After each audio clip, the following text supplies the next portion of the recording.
दोस्तों अब लग रहा है कि राम मंदिर का मुद्दा धीरे धीरे पॉलिटिक्स में शिफ्ट होते जा रहा है और पॉलिटिक्स में सारे नेता अपनी रोटी सेकने के लिए यहाँ आना चालू हो गया है।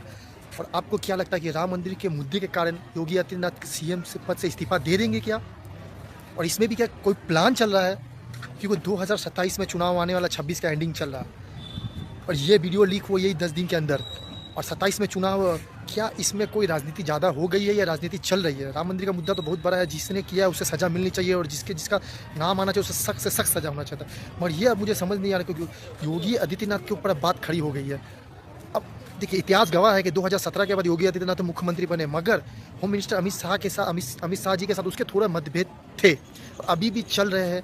मगर क्या अमित शाह जी ने या बीजेपी ने मन बना लिया है कि योगी आदित्यनाथ को अब सीएम पद से हटा दिया जाएगा, या हो सकेगा 1 या 2 महीने में घोषणा दे दे कि सीएम पद से योगी आदित्यनाथ हट जाएंगे?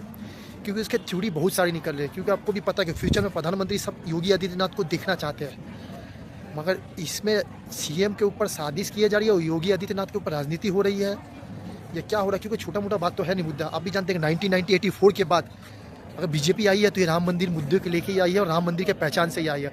आज भी राम मंदिर के ऊपर एक घड़ी का कांटा फिर से आ गया। और क्या सीएम योगी आदित्यनाथ इस्तीफा 10 दिन, 15 दिन, 2 महीने में दे देंगे, या बीजेपी दबाव बना रही है? और यह मुद्दा बहुत ज़्यादा क्रिटिकल होते जा रहा है। मैं तो यही कह रहा कि इसमें राजनीति अब ज़्यादा हो गई है और 2027 का चुनाव है। अब बीजेपी क्या मन बना रहा, और आपको भी पता है कि बीजेपी का अध्यक्ष कोई भी हो, नया जो बना है, मगर अमित शाह के बिना कुछ नहीं होता। ये हिंदुस्तान की जनता जानती है, जो बीजेपी के सपोर्टर है और जो बीजेपी के खिलाफ है वो सब जानती है। अब इसमें क्या है कि योगी आदित्यनाथ अपनी सीट बचा सकेंगे या सीएम पद से उसे खुद इस्तीफा दे के हटना पड़ेगा?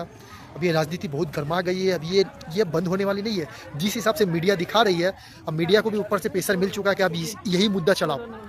अब हमारी मीडिया भी यही मुद्दा चले। अभी कुछ दिन, थोड़ा दिन रुक जाइए, अब सीधी गांच ये हो सके सीएम के ऊपर आने वाली है और योगी आदित्यनाथ के ऊपर आने वाली है, क्योंकि उसका कोई स्टेटमेंट बड़ा नहीं आ रहा है। अब उसमें चुप्पी साधी है। मगर देखिए यार, योगी आदित्यनाथ के ऊपर हम लोग सवाल नहीं खड़ा कर सकते, मगर बीजेपी ने मन बना लिया हो। और सबको पता था कि बीच में 2026 का जो चुनाव होने के पहले 2024 का चुनाव में जो अयोध्या से बीजेपी अपनी सीट एमपी के हार गई और जहां 80 सीट में से 40-50 के अंदर आ गई बीजेपी, तो वहां से थोड़ा डाउट ज़्यादा हो रहा है। क्योंकि योगी आदित्यनाथ ने जो लिस्ट दी थी एमपी की, उसकी सुनवाई नहीं, और उसमें से उसकी कोई मनपसंद एमपी को खड़ा भी नहीं किया और बीजेपी कहाँ से कहाँ आ गई। अब सबसे बड़ा मुद्दा आरएसएस क्या चाहती है। आरएसएस जो चाहेगी, अगर आरएसएस चाहेगी कि योगी आदित्यनाथ सीएम बने रहे और अभी 2027 का चुनाव भी वही सीएम रहे और उसी के पद से सीएम लड़ा जाए और पीएम के रेस में योगी आदित्यनाथ आते हैं कि नहीं आते हैं, मगर अभी राजनीति बहुत होने वाली है और बहुत उथल पुथल होने वाली है। देखो अभी आगे आगे होता क्या है।